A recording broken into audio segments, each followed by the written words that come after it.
And hello, everybody. He's John Cookman. I'm Rob Price. We'll join Adam Ferguson in just a minute. John, been another up and down season for the Lions this year. Really struggled back and forth. It has, Rob. And it's not that it's been a bad season. We're 3-1 in the conference. And hopefully after today's win, we'll be 4-1, which is a very respectable record within conference play. But we are 3-6 on the season. And, there's some reasons I think we'll highlight later on in the program as to why that is. Lions had a chance to win the entire CCFL last week. It was the Lions versus the Lions, but it was the Langston Lions coming out on top of that game, 38-10 to secure the Central States Football Regular Championship. Well, today the Texas College Steers, they come in 0-10. They're looking for a chance to maybe get the one. It doesn't look very hopeful because I talked with some of the players on the field, and they are really high on this game. They know they can't lose this game, even though they're not going to take it for granted. The all-time series, though, gives them a fighting chance. It's only in favor of 4-3 for the Lions dating back to 2004. And we'll have a complete preview of today's game, but first let's take you down to the field and check in with Adam Ferguson. Adam?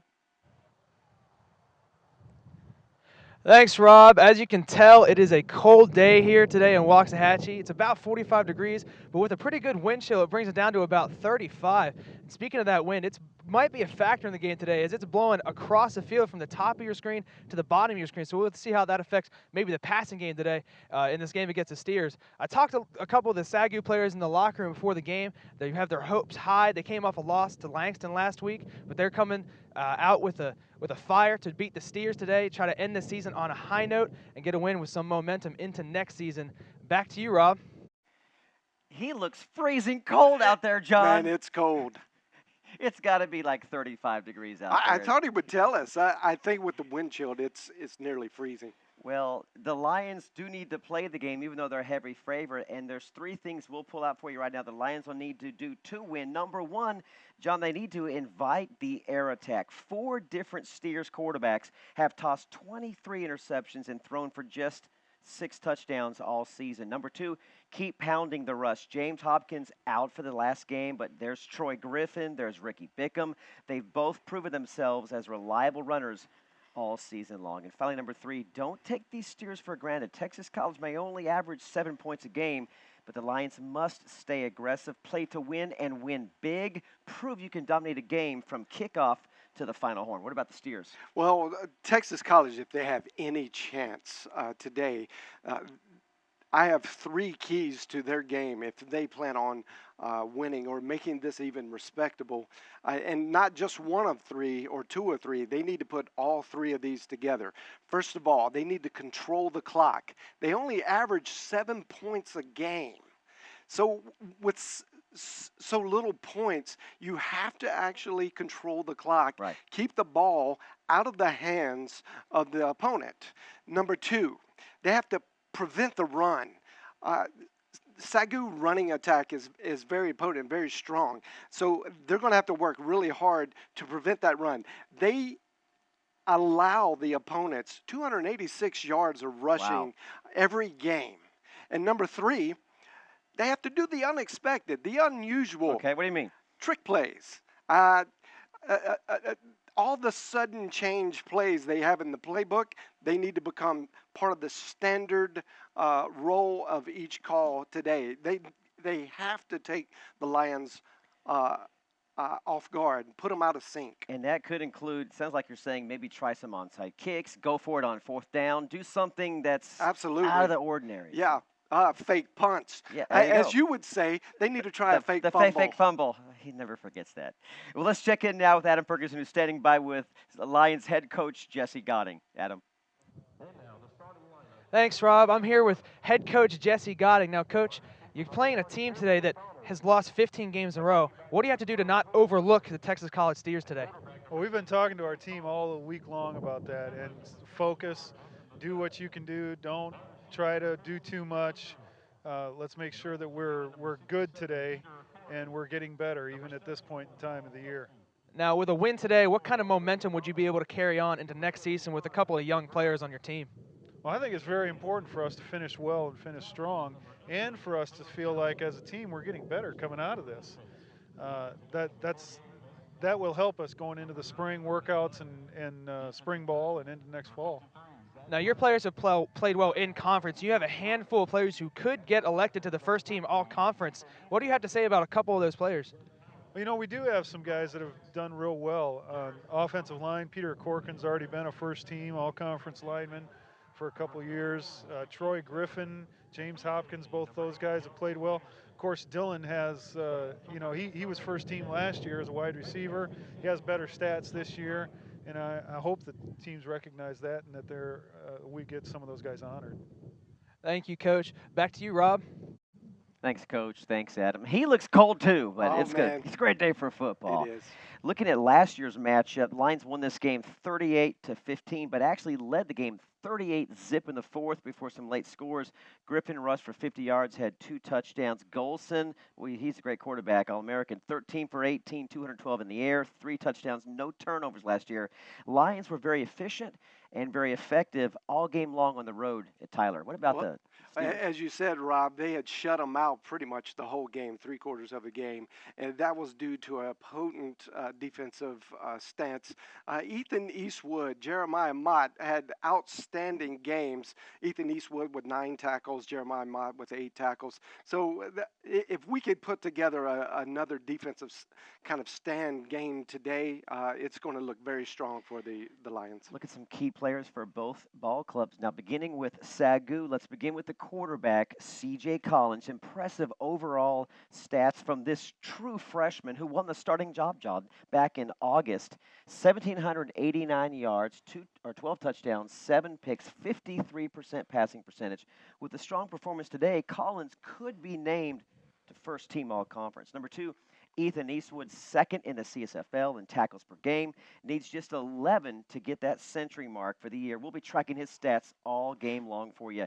And finally, if we can fit them all in there, well, there's 3 of them, all of the seniors. It's going to be an emotional moment for any athlete playing in his or her final college game. And today, John, that's the case for 11 players suiting up quickly. It's Griffin, it's McDonald, it's Age Maple, Bethel, Jackson, Akorican, Cielski, Adam, Grimes, Sanchez, and Burks. James Hopkins is a senior, but he is injured today. What about Texas College? There are 3 key players. Well, they do have 3 players that are good for their team. Bradford Lewis and Jamarius Allen. Uh, uh, they're the running attack for this. Between the two of them, 333 yards, 2 TDs each, and they have 19 receptions between them. And then you have Kelvin Whitmore. He's a defensive lineman. He has 3 sacks, and in the CSFL, that's a very good number, 3 sacks. And then number 3, Jake Evans. Wow, this guy can put on a defensive show. He's got 50 tackles already this year. Just a sophomore as well. He'll be good for years to come for the Steers. Look at some of the common opponents. We took a look at Wayland Baptist this week. The closest game, SAGU won that game 40-20 right here at Lumpkin Stadium back on October 11th. That was the game, you remember that, John. Pioneers jumped out to a quick 7-0 lead. Lions roared back with 24 straight points to take command. By halftime, Collins threw for almost 300 yards, 271, 3 touchdowns, but the defense came to play. That was the game that Carl Morgan set a SAGU record with 3 interceptions. Also, Kirk White had a great game, 2 sacks. Matt Leiter, 3 sacks.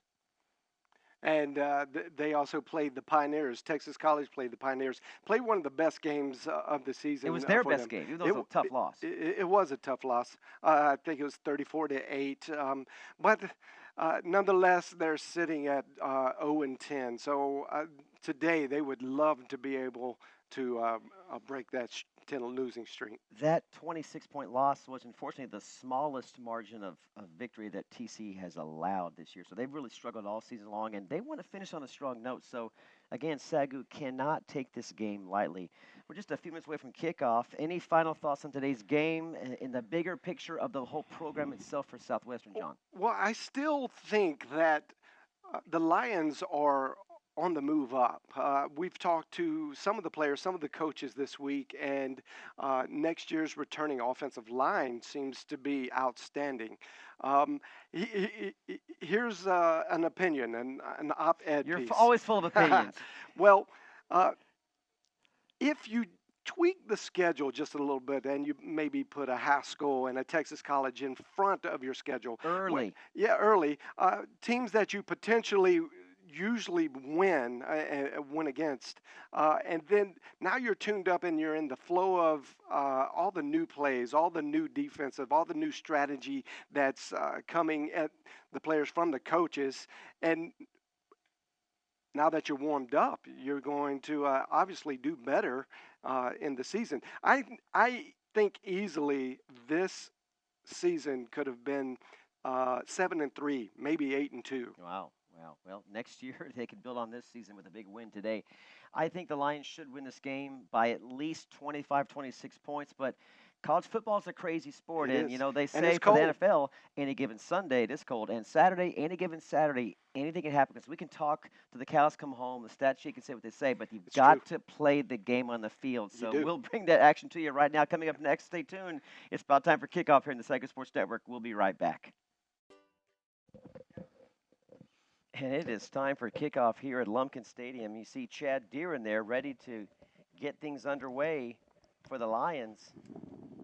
Set to receive Texas Steers, two Steers standing back near the 5-yard line.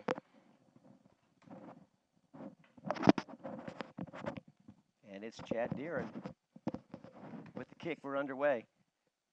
And it goes way through the end zone. It'll be first down and 10 at the 25-yard line for the Steers. Leading the charge for the Steers is Curtis Griffin. At least he was listed as the starter. Well, they've had, John, 4 quarterbacks in and out throughout the season, so we'll wait to see who the quarterback actually is going to be, but we understand it to be Griffin.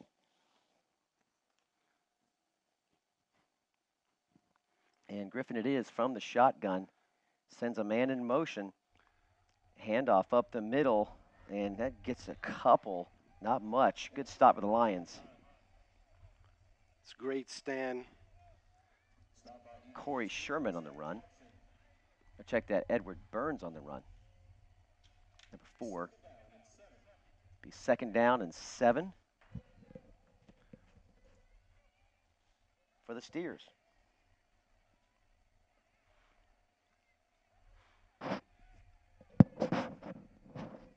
Another man in motion.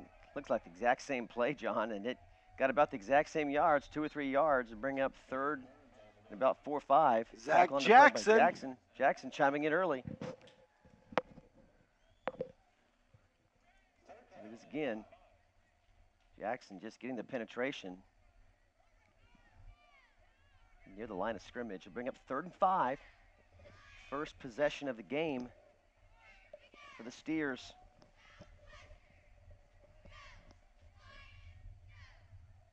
Griffin sends another man in motion. He's going to back to pass. Scrambles left, squares his shoulders, throws way downfield. He's got a man open. Did he catch it? No good. He did not hold on to it. He had him, though, in double coverage. Not a bad pass, John. No, it was very close.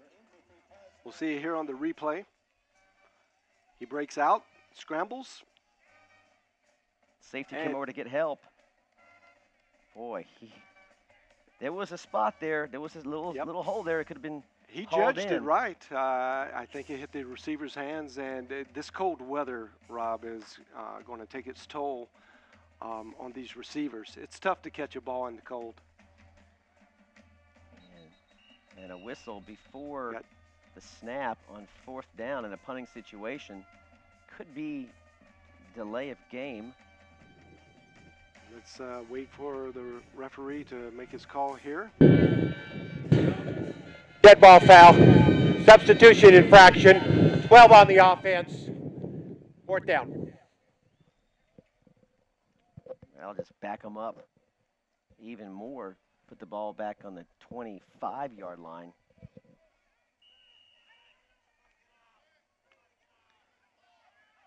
I think that's And another flag right at the point of the snap, as it was Bickham at the 50 ready to do what he does, but the ref stepped in again. So we're trying to get this punt off for you. The refs won't quite allow it yet. Dead ball foul, substitution infraction, 12 on the defense, 4th down. Okay. It's a do-over. That's actually 5 yards back, though. Troy Griffin in on a punting situation, apparently. He wears number 12. That was the call anyway. And we finally have a punt away. Ricky Bickham doesn't care. It's not a good one. It's going to land. And it bounced in a reverse manner. In the Steers field of play, and a terrible bounce. That'll give the Lions great field position, John. Set up shop around the 43, maybe 42-yard line of the Steers. Well, I believe they're going to come out with a new, a very aggressive strategy after talking with Frank Tristan. I think they're just going to go into attack mode. They're probably going to run the Mirakuru around the end. Boy, looking over at the Steers sideline. Well, first it's Griffin, handoff over right tackle, good for a couple. Look at the Steers sideline. They're not very deep. There may be another 15, 20 players on the bench. So fatigue might be a factor here. There may be some folks who actually go both ways on offense and defense. We'll wait to see that. Brings up 2nd down and 8 after a gain of 2 by Griffin.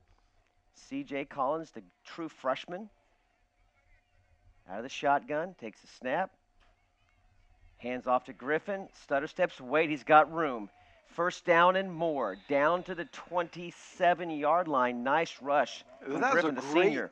Great delayed read by Griffin. And that's one thing he has really improved on from last year is his ability to read the line after he has the ball and make yards after the initial contact. It's like he just waited for Sanchez to set up the block and then went around the right side. This time it's Smith, Eric Smith, the junior from Euless, Texas, on the carry. May get 1 or 2 on that one. Bring up 2nd down and 8. Eric Smith is a very dynamic runner. He ran for us a couple years ago and extremely quick. I think the coaches would tell you that he's probably the 2nd fastest guy on the field. Behind Peter Corkin. Well, maybe not. Big P. ZJ throwing for the first time. He's got a man complete. It's his favorite target, Andres Brewster, and he gets down about the 17-yard line to pick up a 4 or 5 on the play. You got to love Brewster's effort. After the catch. Always moving forward, never putting it in reverse. See, he kept parallel and moving at least 6 more yards after that initial contact. Michael Lazard on the tackle. As you see the starting offense for the Lions, it's Moore, Bethel, Collins, Griffin, and McDonald. And we're going to miss a lot of those guys on the line there are seniors, John. We're saying goodbye to more than half those guys. It's an amazing group of guys that are leaving us. We've got to know those guys over the years. Hate to see them go. Collins rolls out right. Got a man open. Dylan Moore just in and out of the hands of Moore, the senior from Denton. Almost hauled that one in. Threw it off his back foot. And just I guess you could say underthrew him, as Dylan Moore had to reach back. He had his man beat, had to reach back behind his left shoulder to try to pull that one in. That Dylan was trying to hold his defender off on his backside. He kept his hands down low. If he would have gotten his hands up a little sooner. Oh, what a play by number 71 on the offense, Paul Cielski. Look at this pull. Here's 71, and Griffin's just got all kinds of running room, picks up another 4 or 5 on the play. Boy, we're going to miss him next year. He is an outstanding player. Paul Cielski from North Richland Hills, 6'3", 285. Get out of his way, especially at the cafeteria at SAGU. And here's a run up the middle, and it is touchdown Lions. It's Troy Griffin. Good for from 12. Troy. Gets that first touchdown under his belt in his last game. Look, That's faked the handoff right to Smith. On the delay, Griffin took the real handoff and scampered 12 yards for the score. The Lions up early, 6-0. On a nice counter play. And there goes Griffin, the senior, saying goodbye to all the Lions fans today in style. Daring for the extra point, and it is good. 40 yards, 7 plays. Lions up 7-0. Pretty efficient offensive, short offensive possession, but good job by the offense. Never faced any third and long situation at all during that drive. That's right. It appears offensive coordinator Frank Tristan is taking that first series to test out that defensive line, find out what he's facing against. Being that it's cold, that's a good approach. As you see in the Central States Football League, last Saturday, Oklahoma Panhandle State beat Wayland Baptist 55-0. They're really on a roll, Rob. Wow. Bacone dropped one to Oklahoma Baptist. SAGU dropped its only loss of the conference, 10-38 against Langston. And Menlo College beats up on newcomer Arizona Christian. A provisional member, they'll be joining the CSFL officially in the next year or two as a full-fledged member. I think we play that. They're going to be on our schedule next season, which will be exciting. Is it a home or away game? Arizona's I do not know. I don't know if that's decided until the summer.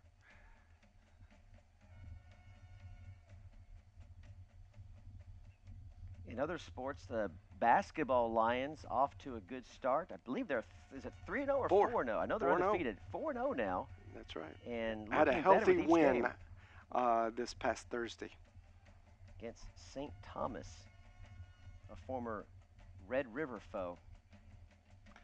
There's Chad Deeren. St. Thomas is definitely experiencing a down year. It's out in the back of the end zone. The Lions strike first. Took just 7 plays, 40 yards, about 2.5 minutes. The Lions, on the strength of the senior, on senior day, Troy Griffin took it around the left side and gave the Lions an early lead. Here comes Griffin now. The other Griffin, Curtis Griffin, for the Steers, setting up shop at the 25-yard line. Got 2 receivers up top, and he'll hand it off up the middle to Mitchell Bailey, the freshman out of Fort Worth. Tackle on the play by your man, Zach Jackson again.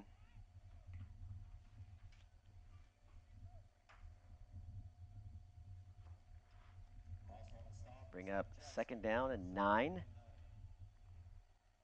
Steers hail from Tyler, Texas, about a good 2-hour drive, going through Dallas and heading east. I believe it's on, is it 30 or 20? Somewhere in there. Oh, here's a long pass, Griffin, and covering that play up is Shaquem Taylor, one of the top cornerbacks in the CSFL. That was going nowhere. Shaquem almost got turned around there and got his hand on the ball. Yeah, those are hard to catch when you go from one shoulder to the other shoulder, running, the ball's going behind you.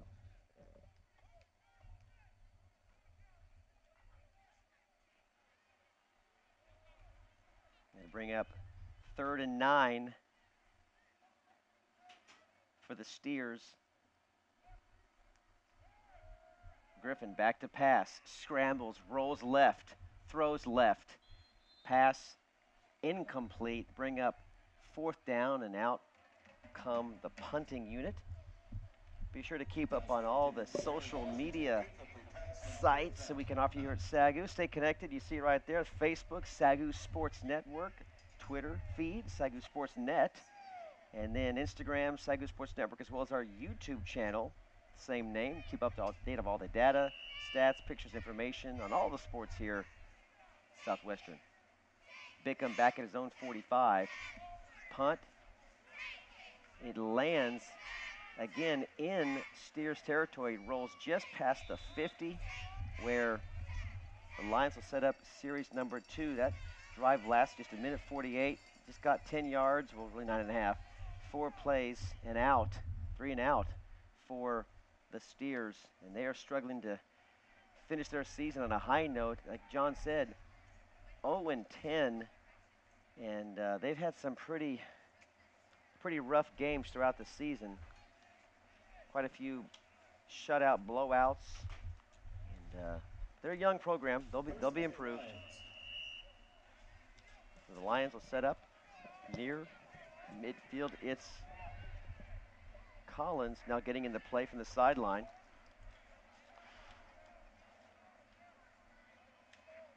He's got Griffin behind him. Griffin with the call. Pushes the pile forward, down to the pile's still going forward, John.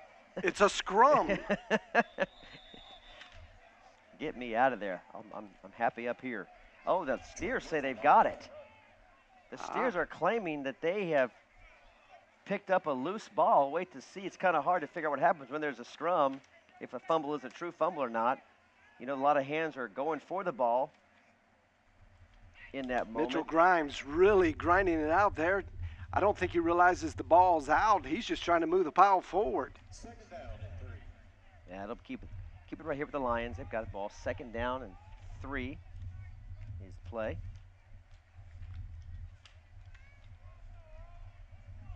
Collins from the shotgun, back to pass, short pass, slant pattern intended for Jeremy McDonald, incomplete. 3-step drop, waits to clear the corner. Boy, he grabbed him. Boy, that should have been a flag thrown on that play. Great job by our camera crew to pick that up. That was a definite infraction by Alonzo Robertson, the cornerback. Pulling a shirt, making contact before the ball, hit McDonald, and there's the ref with the yellow flag in his back pocket. What is going on? 3rd and 3. This time it's Smith, and he could go to the house. Eric Smith, touchdown Lions. The exact play, just the opposite. The fake handoff to Griffin. He rolled left, here it is, and blocks and sets up and springs loose. Look at that big runner, 67, escorting Smith. Who is that? Peter Corkin, the senior. Like we said earlier. Yeah, he's the fastest you guy. have 2 and 3. You have 2 and 3 there. Smith. There's the 2 fastest runners on the team right there. Smith and Corkin. Oh. As I had mentioned earlier, Eric Smith is very notorious for his speed. 1:04, 50 yards, 4 plays. Making it look easy. Of that great offensive line, lines up 14-0. And it's Smith joining Griffin. 2 straight rushing scores. 8:44 left in the first quarter. Lions up early and big. The volleyball team ended their season a couple nights ago. John, walk us through what happened there. I think it was a straight set loss on the road in the first round. It was, and they were playing the 3rd ranked team in the conference, but also had been nationally ranked. So while it's disappointing, our girls put up a great year. Coach Hank Moore has done an amazing job with the young talent that he has, and they're very excited. I think they wish they could start their season next season right now.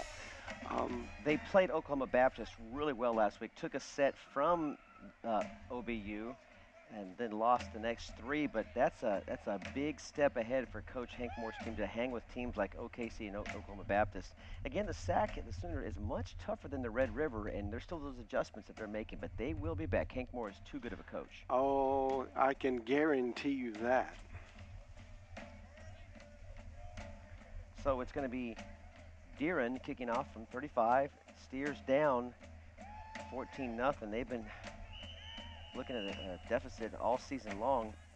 Can they find a way? Can they dig deep on the road in their last game of the season in cold, frigid Waxahachie, Texas today? Probably not much warmer up in Tyler. Sounds like there's a train on the tracks. No, that or the band. And that one's going to go, that almost went through the uprights. Boy, Chad Deeren's got a leg, doesn't he? Man, a big kick. He was practicing in pregame 60-yard field goal. Did it go in? As I said, he was practicing 60-yard field goals. And he was close. He was close. One of them, he definitely had the leg for it. He just missed wide right. Steers looking for something positive to happen. They want to avoid another 3 and out here. And here comes Mohamed Montre on a corner blitz. And Griffin squirts loose, reads it well. Pickup of 6-7 yards on the play. Look at Montre, number 2, on the left side of your screen. Leaves his receiver. Good blocking on the right side by the Steers. That frees up Griffin, Curtis Griffin, the sophomore from Maywood, Illinois, quarterback. I think Momo, as he is affectionately called around campus, was actually just containing the end. It wasn't a true blitz. He was just anticipating the run coming his way. 2nd 4. And looks like a busted play, miscommunication. And that's going to be a loss of a couple. You see here, there was no running back there to take his handoff, and at that point, it's over. So you see 40, I think 49. It's a little chippy out Matt there. Leiter.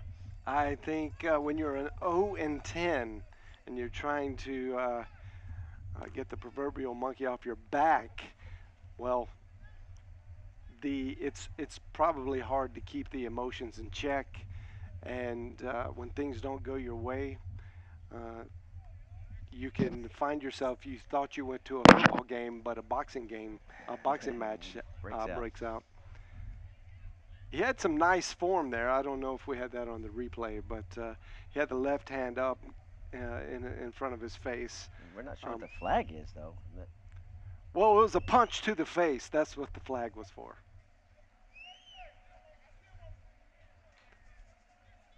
I would like to see that again. Wow. That's going to be... And that's what I was referring to. We have a dead ball. Personal foul. White, number 50 on offense. Joking, that player is but no. ejected. 3rd down. He is gone, ejected. Here it is one more time.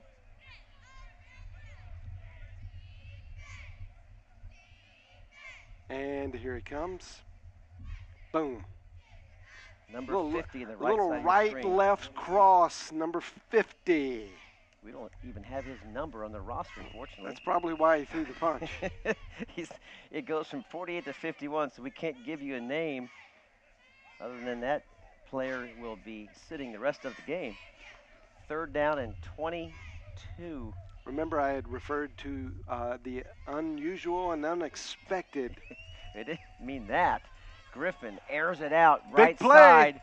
Pass was caught, then dropped, and another flag. Some late laundry on the field. On the play. Yvonne Ortega-Jones defended the play. Let's see what the flag is. And pass, well, what a great near catch by Terrence Carr. And there you see the flag in after the play. Let's see what happened. Pass interference. Defense, number 37, automatic 1st down. Ortega-Jones, a little too handsy on there. But I do want to point out one of Jones's finest attributes, and something every girl on campus would like, his hair. That man has fantastic hair. Especially our assistant here in the booth, Andy Antoine. Loves that hair. Griffin Back to pass. Pass complete. It's Carr again. Now he takes a hit from Ethan Eastwood. You mentioned him in pregame. Pickup of 6 or 7 on the play, though. It's Carr. Nice catch. Scooped it up. Got past Here Jones. comes Well, never Eastwood. got past Jones. Jones held him up for Eastwood. Eastwood clocked him. He will not forget the Ethan Eastwood train that rolls through. The sophomore from Maypearl High School. Big hitter. Under 7 minutes to play in quarter number 1. Lions up big early. 2 scores, the first 2 possessions. Griffin first and Smith, but Steers trying to strike back on 2nd and 2. Their best drive of the game so far. Here's a rusher on the outside looking for first down territory. He's got it. He's got it. They'll move the chains, and the first down for the Steers. Fantastic use of his legs there. He kept them churning, never stopped. Edward Burns, nice rush, puts his head forward. 50, there he is again, Eastwood. There's your man, John. That's right. He's on fire E-train. early. The E-train. Well, that was a good run by Texas College. Giving them a little hope still here in the first quarter. Edward Burns is a sophomore from Pemberton, New Jersey. You've got New Jersey represented, Illinois represented. Quite a few players outside, a couple from Louisiana on this Steers ball club. Griffin back to pass, short in the flats, pass caught by Bradford Lewis. You mentioned him in pregame. Pickup of 6 or 7 on the play, tackled by Eastwood. Nice patience by Griffin to wait for the man, check down, 3rd, 4th option. Steers together a couple good plays in a row now. That's right. Ball near midfield, we'll call it the 45.5-yard line. 2nd and 5.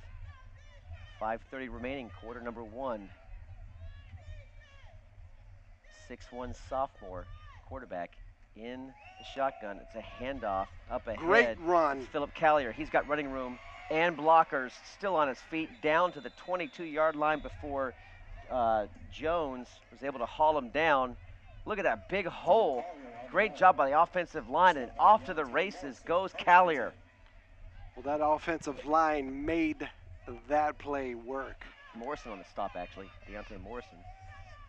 And now the Steers are almost in the red zone, as they like to call it here in college and NFL football, even high school football, 20 yards and in. They're knocking at the door at the 23. Great drive now unfolding here for the Steers. And they'll run it again, and that gets nowhere. Zach Jackson and Moore on the stop. Pickup of maybe 1, maybe none on the play. Well, it looks like they're lining up Philip Collier in the backfield. He's usually lining up on the side as a wide receiver. Maybe they found a key to this offense with Collier in the backfield.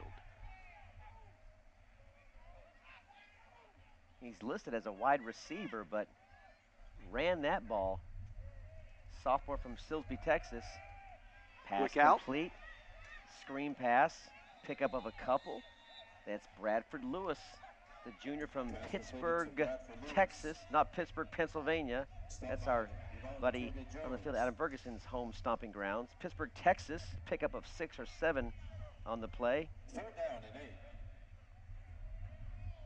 bring up. And by the way, that was the old razzle-dazzle screenplay without the screen, Rob. You mentioned some, I think you said the unusual and unexpected. Let's see if they can find somehow, some way to penetrate this Lions defense. Griffin back to pass. All kinds of time. Squirts around, still on his feet. Now rolls left, almost gets past Eastwood, and Eastwood dragged him down. There was no almost getting past. Ethan Ethan just Eastwood caught up to him. tracked him down. Let me show you something here. Watch this speed, this acceleration right there. Amazing. He almost stripped the ball, too. Yeah. I like how he just tracked the quarterback. He just shadowed the quarterback, which is what you're taught to do back from grade school if you're playing linebacker. You go where the quarterback goes, watch his eyes, track him, and once he runs, you go get him. 51 offense. That penalty is declined. 4th down. So the Steers have a decision to make, John. Do you go ahead and go for a first down, or do you just settle for 3, knowing you're already down early 14-0? Well, I would definitely say you go for it. But one little wrinkle in that is I don't know if they have a kicking team. Really? Well, they're not kicking now. Did 4th and 10. Griffin back to pass. Pocket collapses, and he is dropped for a loss of 10, maybe 13 more yards. by Troy Apalomalu. Also known as, I think we'll call him PJ Halu, right? Yes. Wow. It was PJ. And Zach Jackson in there as well. Boy, the Lions looking good today. And they'll take over the ball on downs at the 32-yard line. We'll take a quick break here with more action here. Lions lead at 14-0 on the SAGU Sports Network.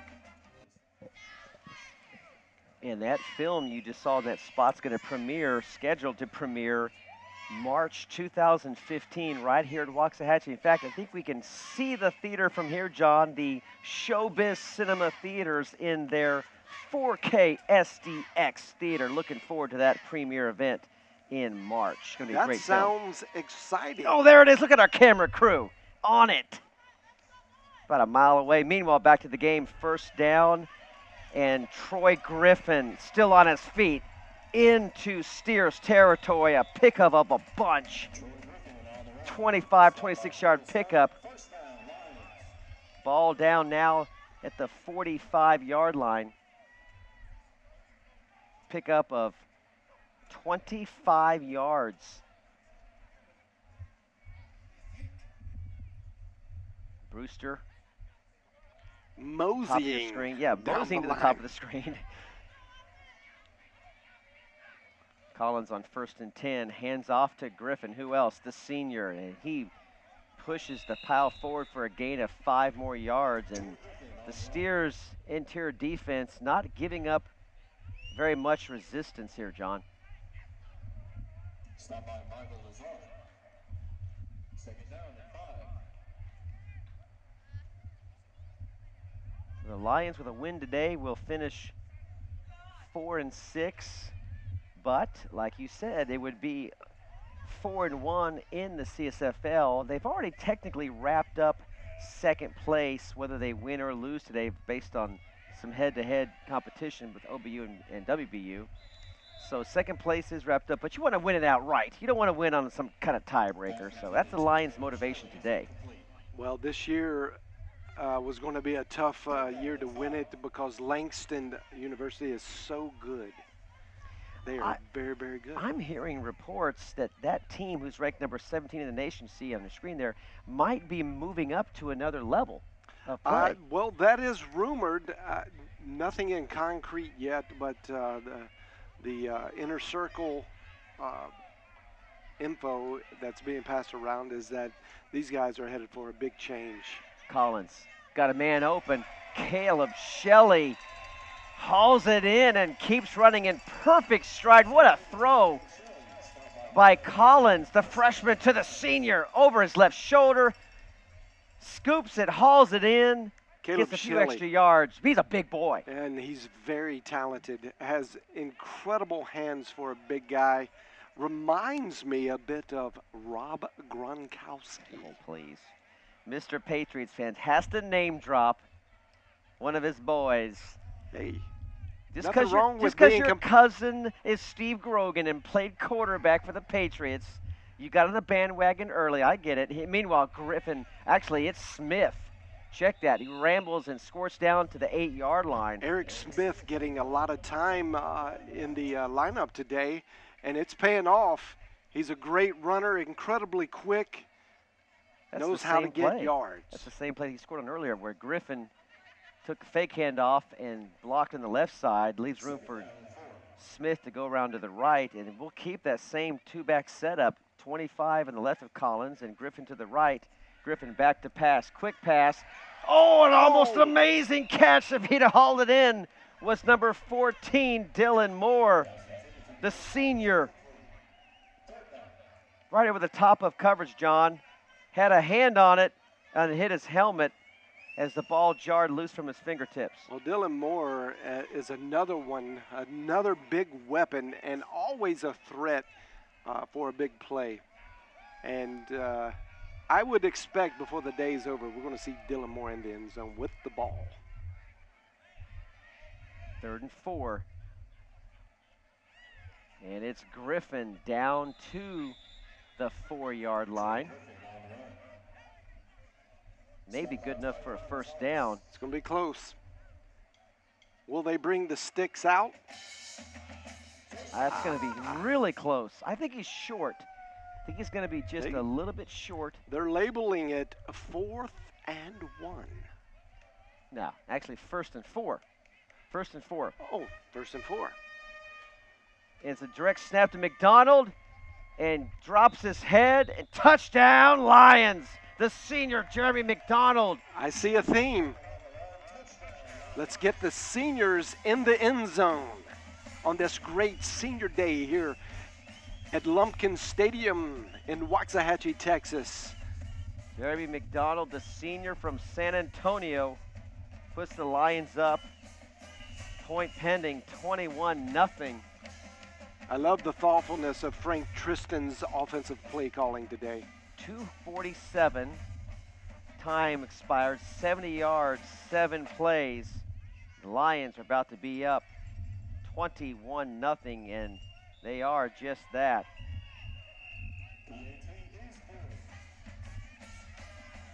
Everything going the Lions' way. 11 seconds remaining in quarter number 1. The Lions have scored, John, on their first 3 offensive series of the game. And they've only run 18 plays. 7 plays, touchdown. 4 plays, touchdown. 7 plays, touchdown.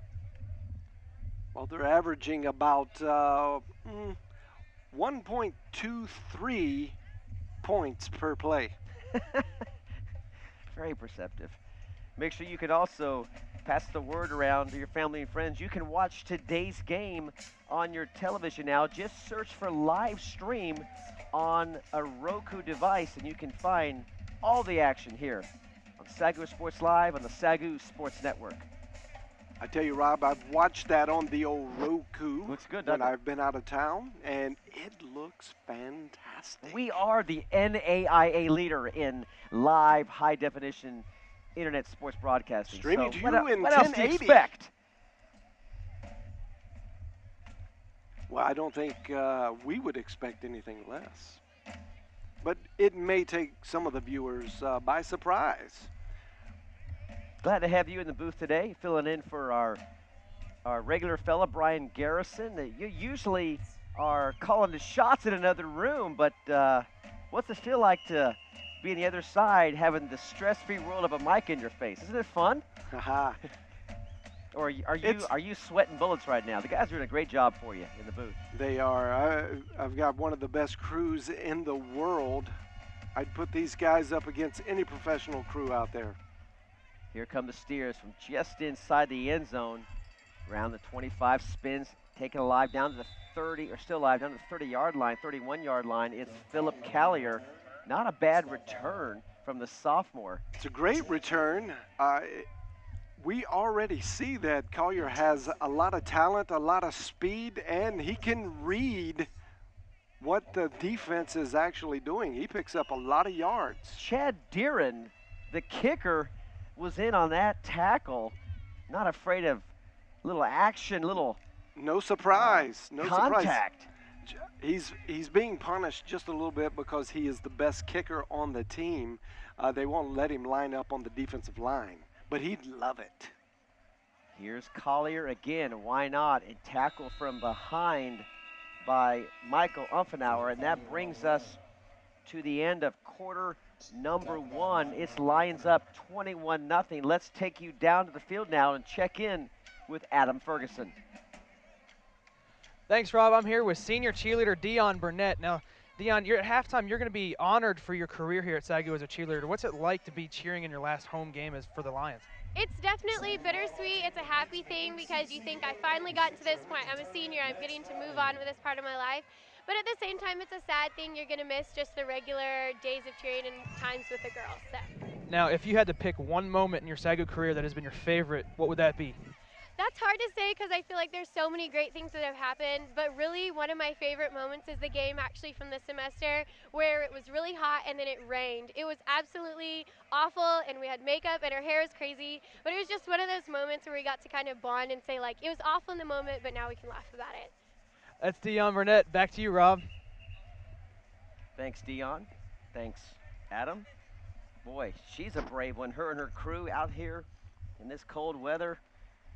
That kind of cheerleader attire. My hat's off to the entire team, keeping this fan base on fire.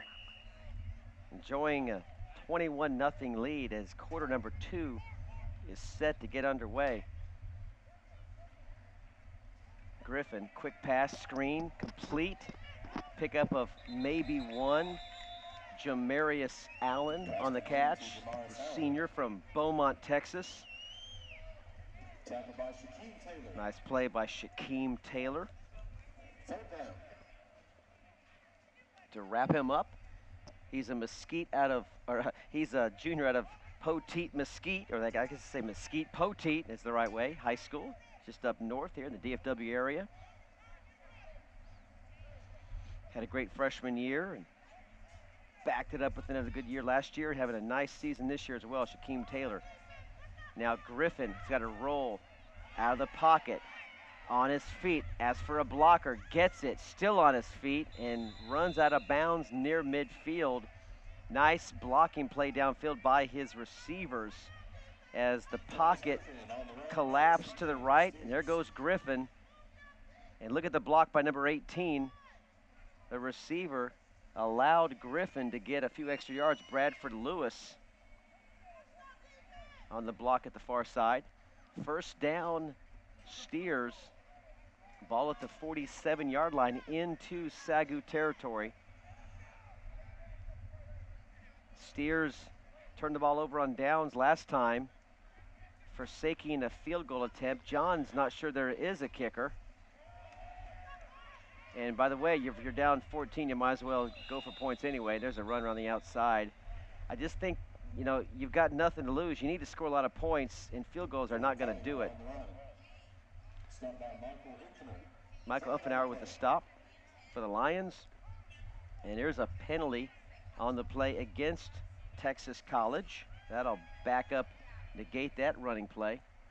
It's not that they don't have a kicker. They don't have a field goal kicker that can kick from the 30-yard line. They have Holding, a kickoff. 61. Offense. Repeat first down.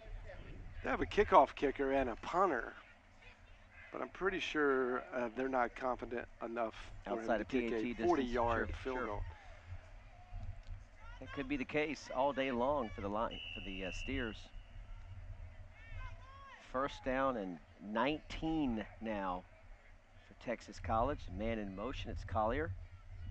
Griffin, high snap, sets up in the pocket, now steps forward. Pass incomplete. Had plenty of time. Boy, he had a receiver right open in front of him. Bradford Lewis chose to go downfield. Pass intended for Jamarius Allen on that play, but he did have Lewis underneath. He did, and it's those plays, just, you know, a few inches short, and if it's a few inches longer, it's a big play. I think these guys are very talented and on the verge of breaking out. It's just a young team. Curtis Griffin, handoff to Philip Collier again. Boy, he's listed as a receiver, but I don't think he's doing much receiving. He's running more. He's a good runner, too. This Quick. will be the game where you try to find out what you actually have. Play a little bit out of the box, as I mentioned earlier in pregame. The unusual, the unexpected, that's what you need to do with a game like this. There's really nothing to lose, proverbially at least, in this game. Obviously, you can lose the game, but you're 0-10. What's 0-11? They need to try a few things and figure out if they have the best combination available. Trip set, top of your screen. Lions rush 3, now 4. Pass dumped off underneath, complete near midfield. It's Edward Burns down to the 45-yard line, but again, it was like 3rd and 16, so it didn't really mean a whole lot in a larger scheme of the drive, but nice catch there by Burns. Had some running room. I like what I see out of Griffin, the quarterback for the Steers. I think he just has a little bit of growing to do, but he's very athletic and seems to have the talent back there. He sees the field well. Here's the punt. High snap. Just got it off. It's Jake Evans with the punt. Bickham squirts free. He's got a little running room. So right up the middle, down to the 35-yard line. Bickham, the most elusive player, in my opinion, for head coach Jesse Godding, showed just that right there. Look at this. Collects, stutter move right there. Sheds one tackler. Kind of stiff-armed a guy, and then off he goes. And the hold never collapsed with the middle, so he didn't leave the middle. Many times in a punt return, the lane collapses pretty quickly. You have to choose left or right. It never really collapsed, so he just kept going right up the middle, John. Well, I'm very excited about the 2 freshmen that we have. Key freshmen, quarterback and in the running game. Collins to Dylan Moore. Dylan Moore. Pass complete, good for 11. Tackle on the play by Devontae Morris. Appears to be a first down. Wow, tough coverage. What a needle threaded by the freshman Collins, and right there to haul it in, the senior from Denton Geyer High School, Dylan Moore. I tell you, that's something we would love to see more of in the future. Unfortunately, after today, we will not see that combination. Tyler Jenkins, the junior, at the bottom of your screen. Going to be Griffin around the left side. And he is, well, I'm going to say he's stuffed for a 2-yard gain, but then he kind of, I don't know, just escaped, eluded a guy about 50 pounds higher than him. Watch this. He was met at the 49 and just kept churning his legs, got down to about the 48, 47-yard line. That's just all heart, John. Well, and that's why he's one of the key leaders of this team. And he's been a significant contributor. Kylan Blackman on the tackle, number 58. Sophomore from, that's right, Tampa, Florida. They're from all over the place in Texas College. Now it's Smith on the carry. He's got first down and more. So fast. We're in that same play where they'll let one running back slide left, fake the handoff. He looks fast in slow motion. The other one goes right. He does look fast in slow motion. He is coming back next year, just a junior, back for his senior season from Euless Trinity High School. Big name high school in Texas. Football in the DFW area. We're glad to have him here. I've heard that he runs a quicker than 4.4 40. 4.34, something like that. This time it's Bickham, fumble. I think the Lions got it back. I think the Lions are fortunate that the ball fell right into the hands of a Lion downfield. Stripped from behind. Let's see who picked it up. I think it's Sielski, 72. Check that, 72 for the Lions. That's going to be Rogelio Adam. Keeps this drive alive. Brings up 2nd and 2. Ball marked at the 31-yard line. We're at 9:24 and counting in quarter number 2. Lions up comfortably, 21-0. Scored their first 3 straight series. This is their 4th series. Looking for more.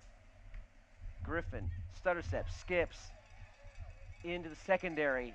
down near the 16-yard line, running with passion. And again, patience. Look at the patience to wait for the hole and then just spins, stays on his feet, will not go down easily, John. Well, that is definitely the place where he is most improved. He waits and lets the play develop. Transfer from A&M Commerce. He's out of Westbury High School from Houston area. Collins. Man, wide open. Touchdown, Lions. It's Vanique Benton on the score. The hometown player, the former quarterback on this very field, hauls one in.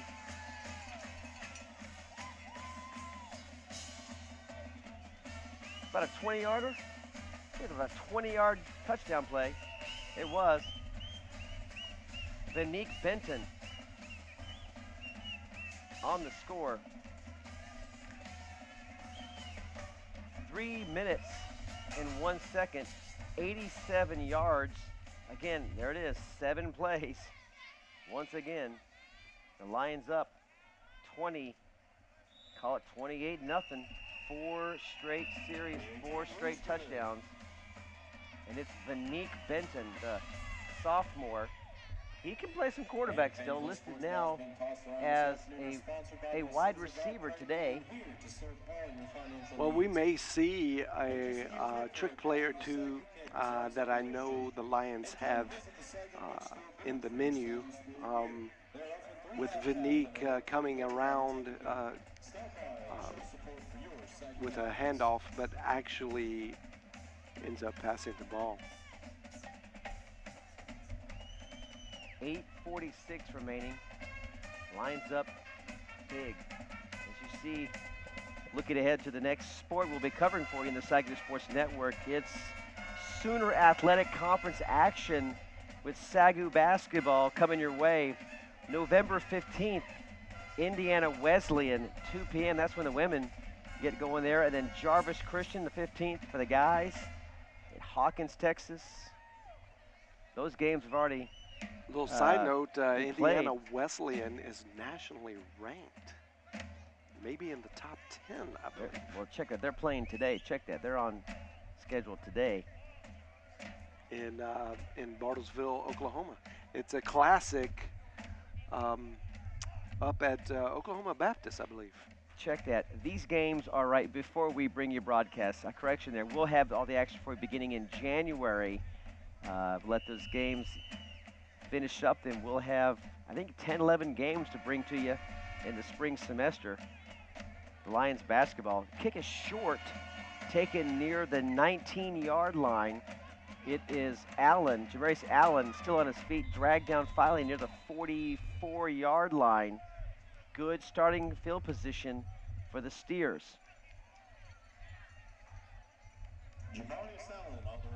Boy, who's going to catch the ball? It ends up being Allen.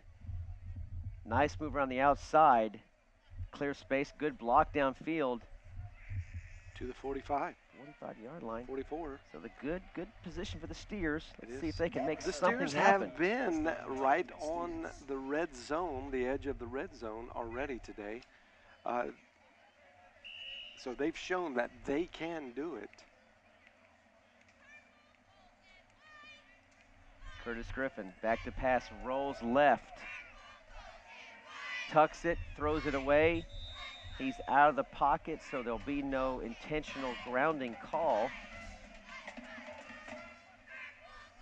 Like just a busted play. Ethan Eastwood on the tackle, or on the pressure.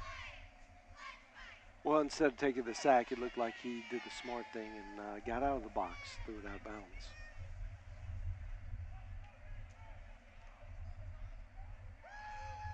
Looking back at the plaque out here in front of Lumpkin Stadium, reminding myself that in 1992, the Waxahachie Indians, right on this field, hometown team here, won the state title, and several of those players went on to play the NFL, including Brian Waters, who had a great distinguished career most of those years with the Chiefs. He played his high school ball right here and was part of a state title in 1992 for these Waxahachie Indians.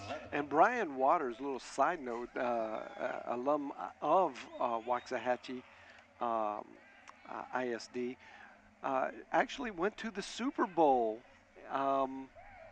with, let's see, do you know who?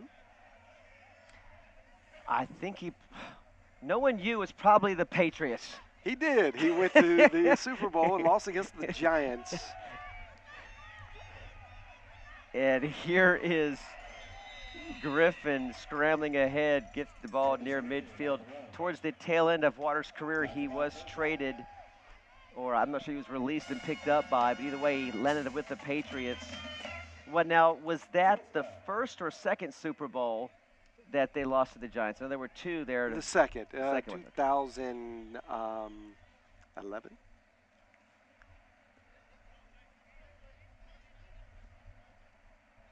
Fourth down and 4. Steers will punt this away with the ball near midfield.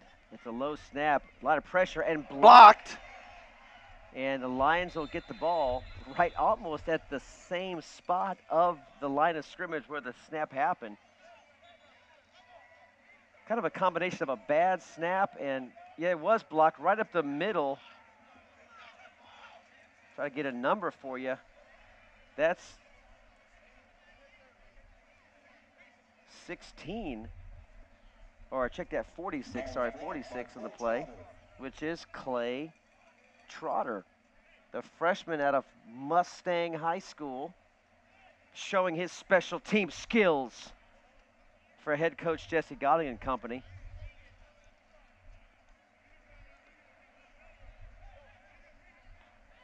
Here it is again. And Deontay Morrison make a move on it. SAGU's women's basketball team is at Oklahoma Wesleyan University for a weekend tournament there. Their second game against Indiana. The Lions just having their way in all phases of the game today. They've scored in every possession. No punts, of course.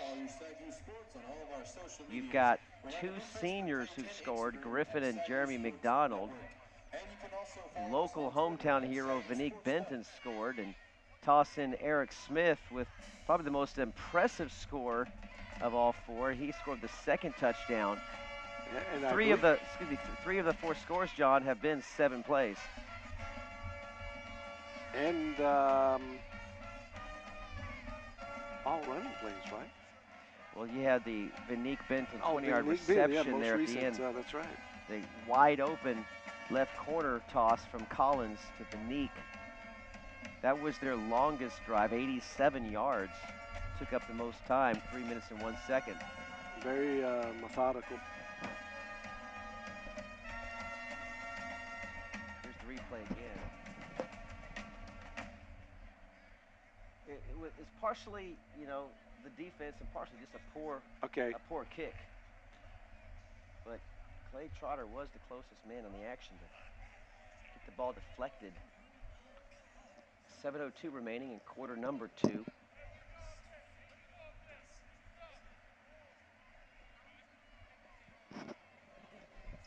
Steers just want to get to halftime as soon as they can. Down 28-0.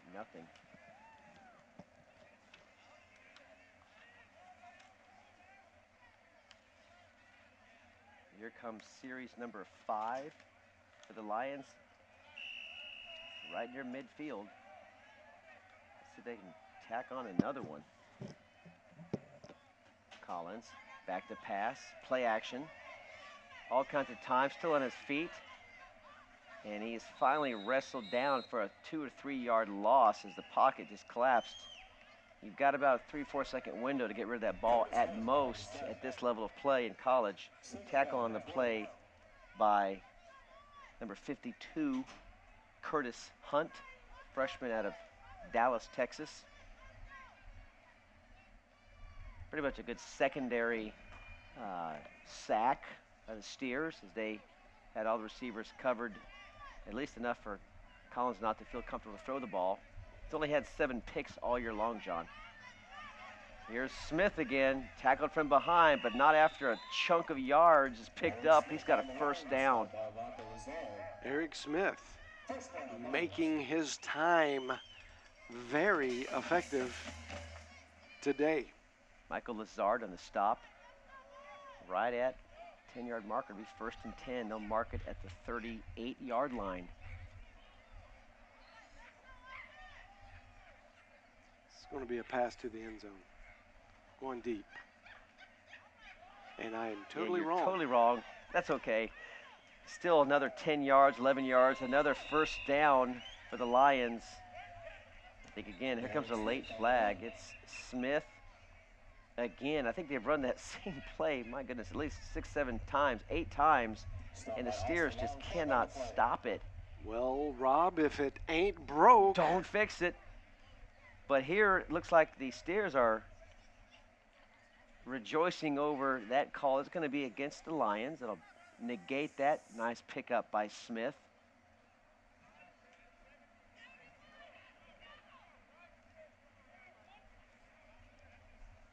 If you're watching, you can tweet us, hashtag SAGU Football.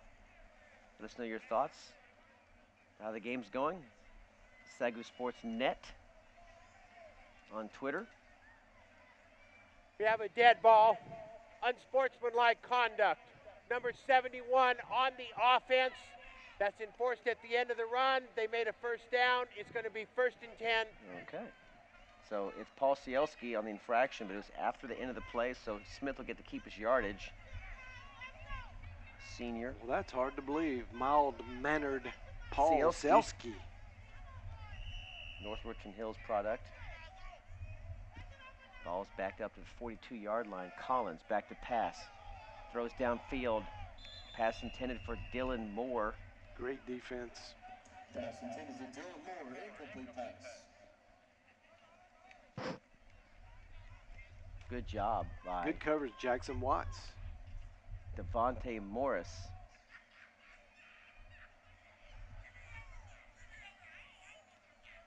Devontae Morris. Get some CSFL update scores. You see OBU having their way against Wayland Baptist.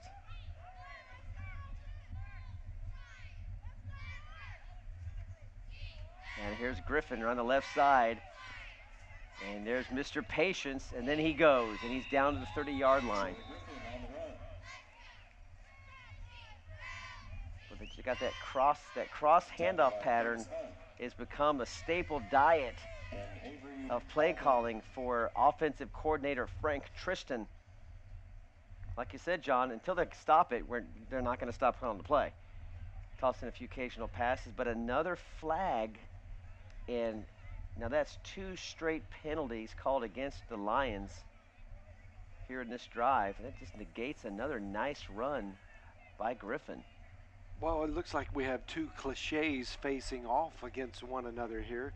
It's, you don't try to fix something. 78 offense. Repeat 2nd down. Darius Griffin, the junior from McKinney. You don't try to fix something that's not broken, but no one likes a broken record. We don't need to see the same play every time. Entertain us. At what point do you go, well, it's 28-0? Mix it up a little bit. Yeah. Let's try to spread some love to some our other wide receivers. There you go. Let's see what happens. I think you could be on the right track here on 2nd 17. And I know this time I'm wrong, but it's Bickham around the outside. 1st down and more. Stiff arms a defender down to the 26-yard line. Number 28 on the tackle, Greg Medford. What a run by Bickham. Well, I will say that watching Ricky Bickham run is very entertaining. He is so fast and elusive. He moves laterally well, too. And he will. And another flag, John, is going to negate a really strong run by Bickham. And now, well, that's going to really back the Lions up. That may put the Lions back on their end of the field. Let's see what the call is here. Looks like a big one. Holding. 78. Offense. Repeat 2nd down. Just holding 10 yards, back it up. Okay, we'll be at the 45-yard line. Go from 45 to 45. From Steers to the SAGU 45-yard line. Brings up 2nd in The refs are doing a Ennis. great job. It just might be they're getting a little pickier as the score gets more disparaging. 2nd and 23 to be exact. And a fumble. And the Steers have recovered at the 47-yard line. Never really got a handle on it. That was Eric Smith. And that was waiting for any Steer to pick it up. Smith will cough it up. Darius And Griffin on the recovery, it's number 28, Greg Medford. finding it hard to get off the field. Looks like could be a knee or foot injury. Griffin, Darius Griffin, slow to get off. The junior from McKinney, assisted by Devon Petty and Mitchell Grimes. Mitchell Grimes will be honored at halftime as one of those 12 seniors saying goodbye to their career at SAGU today. All right, so the Steers finally stop the Lions. The Lions, in their 5th possession, cough it up, don't score. Oh.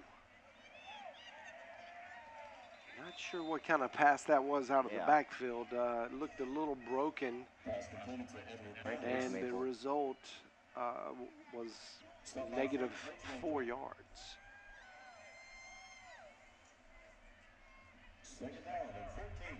The cold weather to these Texas student athletes are probably playing some mind games with them. You don't play cold in Texas too many times in your career. And you said earlier, the balls, it's just harder sometimes to hold on to and grasp and catch and maneuver around when the ball's cold. Pass intended for number 15, or the 25 on the play, 15. Ladies and gentlemen, at this time, we ask Brandon parents and Goss. actors for the senior halftime show. Please make your way to the sidelines at What this time. Thank what you. would you rather, sit in the stands? I don't know, 45 degrees, it seems colder than that, John. Well, and that wind, 3 miles per hour. Check the statistics and barometer again. Texas College. There's no way it's only 3 miles per hour. Those flags are almost at a 45-degree angle. Thank you very much. Well, a timeout on the field. Our men and women's basketball teams host Harlequin College on Thursday. Head coach in the Schaefer Jesse Center. Godding. Women's game Would you rather That's sit in gonna the be that's gonna be stands? John Allen, I think. Yeah. I would rather be 45 right where I'm at. 45 degrees or 85 degrees? 85. So you're a hot weather I guy. am a hot weather guy. I do not like the cold at all. I Lived should in have known Indiana for that. 7 years You and big hated it sissy. every winter. Hated it. You see what happened here. Are we The in? Texas snowstorm happened this Yeah. week, and this is a tradition that is started by Donnie Bostwick as when he became head coach of the basketball team. And what happens is There the it is. students bring in thousands of ping pong balls, and on the first basket made by SAGU, they launch them into the air and dance around like college students. I was in there in that crowd tossing 8, 10, 12, how many had my hand. I admit I was part of the festivities, and it is fun every year to see the crowd kind of kick off the home season of SAGU basketball at the FLC Schaefer Center. Meanwhile, back at Lumpkin Stadium, I tell you an what, interesting pass reception I backstairs. want to see the replay on that. Wow. This is very interesting. Tipped Tipped twice. twice. And look who's there Collier to had pick it up. enough presence of mind to come back, get it, and take it for another 8 yards. Wow, that may be the play of the game for the Steers. Well, it's a little early to double say the play tip. of the game, Well, but at, play of the at this, half. at this point, let's see who tipped it. If we could get a read Two on who tipped it. guys. Lineman and then Linemen, two two linemen. Oh, a near block and a low kick gets away into the end zone. Boy, Lions almost got a piece of that one too. Have you ever seen that before? A double tip. It's not common. For a catch. And I don't want to be a broken record, but A broken record or a broken record? I do not want to be a broken record, but back in the pregame, we talked about do the unusual, the unexpected. A design play. A Let's design have the play. defense double. You are a crazy man. Look at this SAGU Sports Live schedule. January 8th, we'll kick it off at St. Gregory's. They'll be in town. Women at 6 minute 8. Then you see John Brown, Dallas Christian, Texas Wesleyan, Mid-America Christian, Southwestern Christian. Wayland Baptist Good Ball Club there, OBU, and Oklahoma City wraps up our coverage of the 2014-15 season basketball. SAGU Sports Network. It is going to be an exciting year for SAGU in their second season with the Sooner Athletic Conference. They said goodbye to Caleb Gentry and said hello to 2 more Gentrys. How's that possible? Well, one transferred, Jason Gentry, and then another one, Micah Gentry, just finished high school, and he's on the squad. So, in fact, Caleb is still on the bench. He's now an assistant coach. Great catch by Brewster. Andres Brewster, nice timing pattern. Just lofting up in the air for Brewster to just go beat his man. He does it into Steers territory. Nice catch. Even Sophomore. in the NFL, that was a nice catch. And speaking of the NFL, Andres Brewster has that pro-level name. I mean, that just sounds like a name you would call in the NFL. I'm speechless. I think Rob Price is a name you could call the NFL, just as good as Andres. How about John Cookman? Neither have the ring. Yeah, I don't have a ring. I've got the dream, but no ring. Troy Griffin grinding it out on the ground, always moving forward. Around the outside now, it's Smith, who coughed up the ball last time. He holds on to it now, down to the 26-yard line. Well, he 2:11 left. squeezes through little gaps better than most all the running backs we see at this level. 2 hands on the Incredible ball. speed. Tackled by Alonzo Robertson. Careful to hold on to that ball was Smith. 2 hands as he fell to the ground. 1st and 10 from 27-yard line. Collins going to the air. Got a deep. man open and overthrew Troy Griffin out of the backfield. Griffin had a step on his defender. You see Griffin right there at the bottom of your screen. Slips free. Collins looking for him and just overthrew him. Boy, Griffin was wide open. An unusual mistake from C.J. Collins, who we've come to rely on for some solid quarterback play. I can tell you right now, that will not be short next year. C.J. Collins is a fantastic quarterback, sees the field really well, and I loved in that replay, I could see that he was looking his defender off to the left. Griffin now on the ground will pick up first down yardage and more into the down to 13-yard line. Off that big left tackle, 75 just pushing his defender out of the way. Mitchell Grimes, the senior, springing Griffin loose. Now back to live action. Oh my. Eric Smith, touchdown, Lions, 13 yards. Makes it look so easy. His 2nd touchdown of the game around the right side. All kinds of running room. Slips past the quarterback into the right corner of the end zone. Lions scored on 5 out of their 6th series.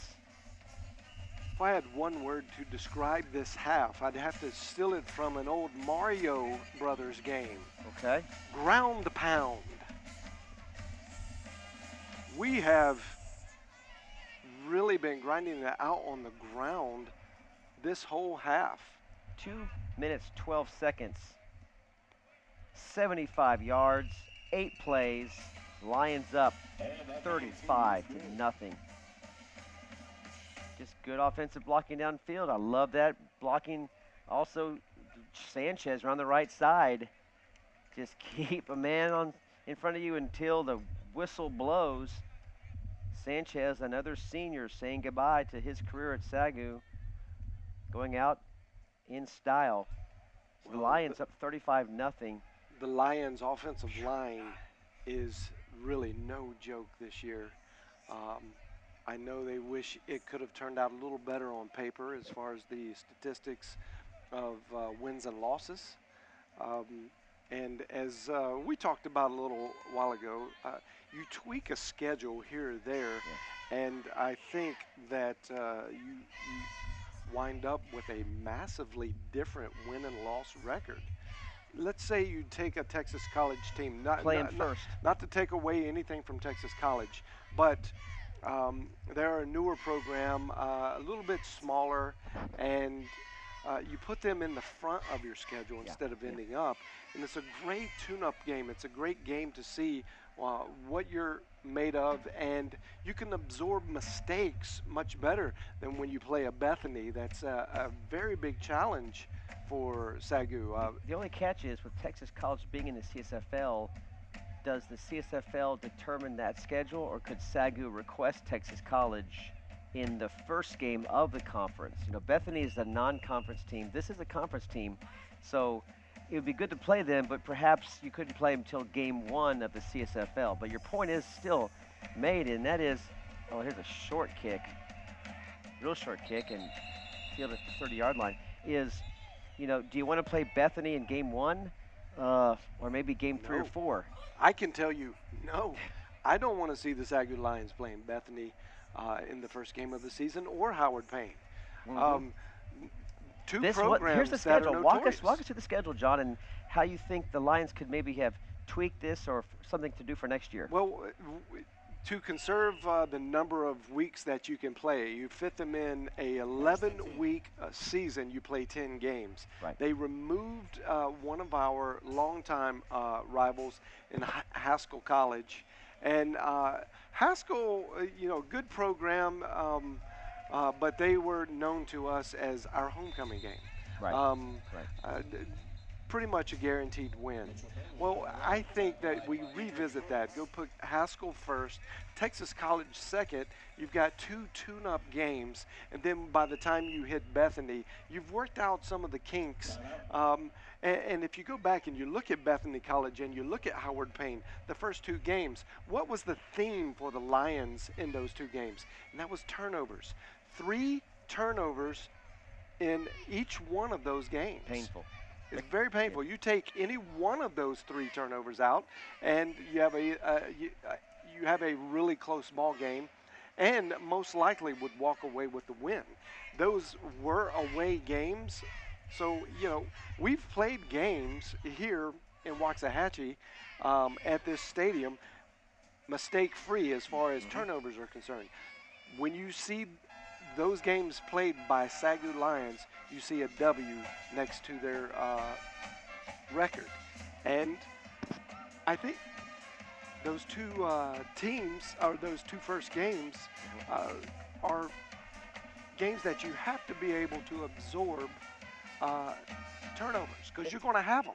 And you look at there was a bye week in the second week of the season. That is also something that we'll look at is why take a break after 1 game of the season, come back and go back on the road again? You know, it's again, I think you asked the correct question. How much leeway does Coach Gotting, as the athletic director and football coach, have in preparing that schedule? I do know that the schedule is confirmed to SAGU Sports Network at the end of July. So there's a little wiggle room until then as to what you can do with your schedule. About a minute left to play here in the first half.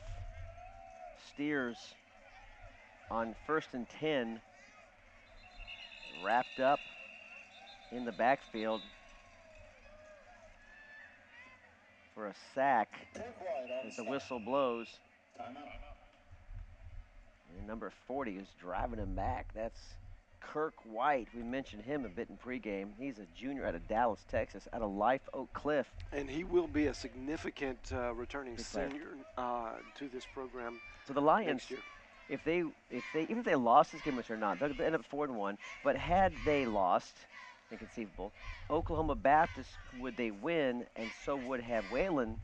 you'd have 3 teams at 3-2, but the Lions beat both OBU and Wayland Baptist, so they're second anyway. And look at that, RV, that stands for receiving votes. That's an impressive win. Look at a team like OBU that SAGU beat.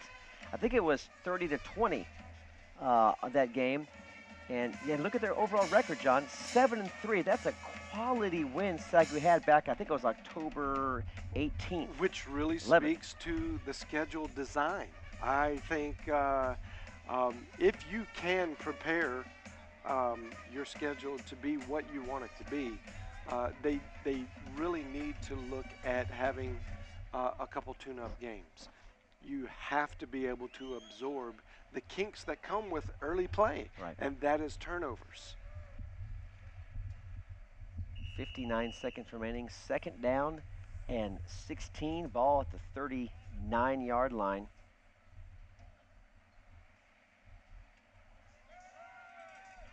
Pressured. Griffin on his feet.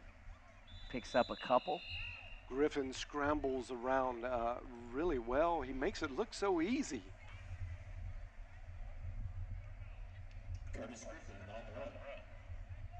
He'll just slip out of bounds. I think he's going to be a great returner for Texas College next year. And don't let the 0-10 and after today, probably the 0-11 record fool you. I've seen teams be in the cellar one year and next year come back and be the high dwellers. So these guys look like they're talented. They just need to be able to put it together, get some confidence. Here's Griffin downfield. Might be a flag there. H. Maple was all over the pass intended for Goss, but no flag, John. There was some initiated. Oh, there comes the flag. It's coming to come late. It'll be against Frank H. Maple, another senior, the Lions. That'll give the Steers another set of downs. Well, check it. I stand corrected. There was a flag near the line of scrimmage. It's going to be against the Steers. We saw the late flag. We thought it was going to be against Frank. Offense. That penalty Instead, is declined. It is Fourth down against Julian Gibson. That's 2 holding calls that have been declined by the Lions today. That's unusual. Well, on third and 5. Coach Gotti put a lot of trust down in his defense right here. Standing at the 10 is Jeremy Deontay Morrison. Check that, Deontay Morrison. Steers almost had that down to 1, but it slipped into the end zone. 44 seconds remaining, and we'll probably see a couple of knees taken. Here are your graduating seniors. Jason Bethel, the fullback. Troy Griffin, the running back. Jeremy McDonald, wide receiver, along with Dylan Moore. Walk us through the linemen, John. Well, you have Sanchez on the offensive line.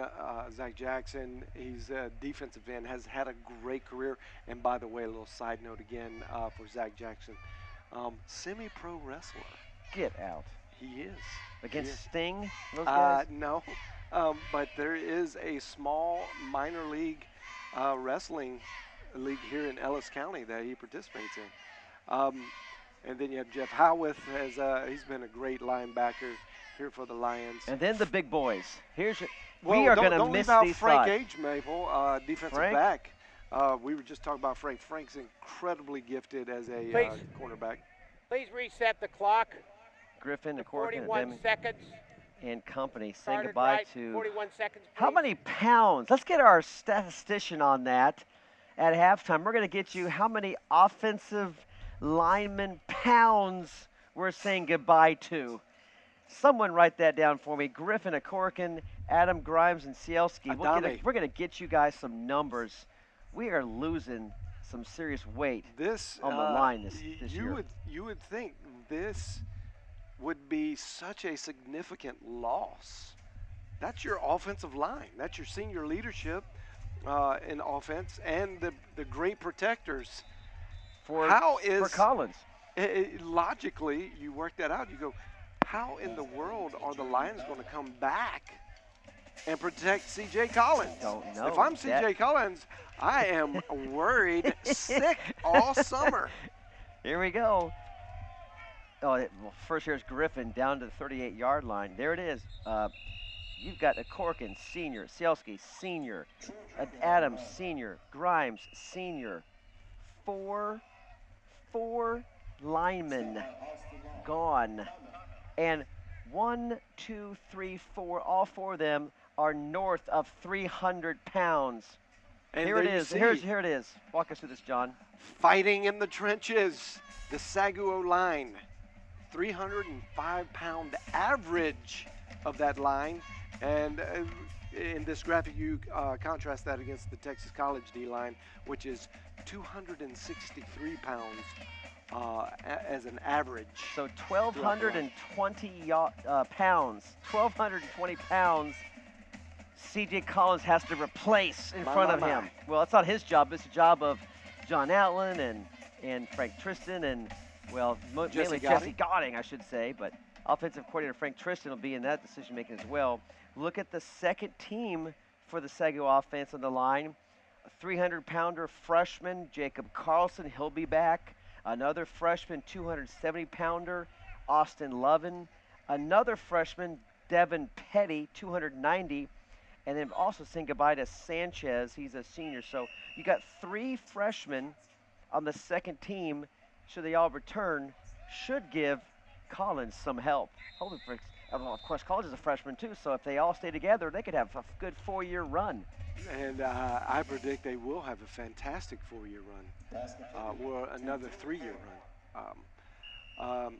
I talked to Big Pete Corkin this week about this subject, and he assured me that next year's offensive line, we would not see really a letdown or a difference. If anything, it will be better. Better than these and guys? That's coming from Big Pete, the heart and soul of this offensive line. Nice catch and run after the catch by the Lions. Tackle on the play by Greg Medford. 7 seconds remaining in this first half. In fact, he said that every time that the young guys on the offensive line have been asked to step up, they not only came in and did well, but they did so good that the starters were actually wondering, maybe I could lose my job to this guy. Wow.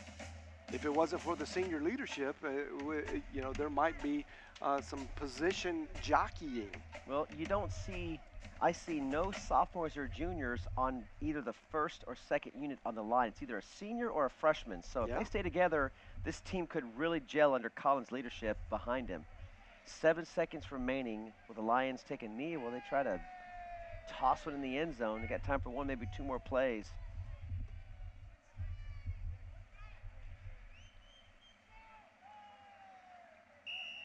Now, I had a question for you here just a second, John, after this play about strategy. Collins, he wants to go for all of it. Going big. He's got Brewster.